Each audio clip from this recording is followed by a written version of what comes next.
How to install a pre-filter. The pre-filter comes with a blue basket and the filter itself.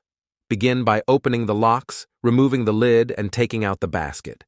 Inside the basket, you'll find a support bar and 3 screws. To install the pre-filter, locate the 1.5-inch straight connector on the unit and insert it into the 1.5-inch inlet.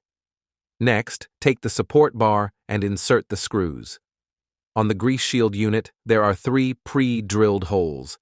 Ensure the screws are aligned with these holes and tighten all the nuts securely.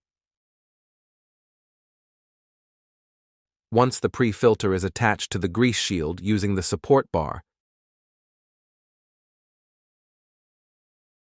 remember to use an 8mm socket driver to tighten the Jubilee clip onto the unit. Be careful not to over-tighten or leave it too loose. After tightening the clip, ensure that the basket is properly seated with the inlet holes aligned. Once this is done, the unit will be fully connected. Finally, make sure that the sink is connected to the pre-filter through the designated hole.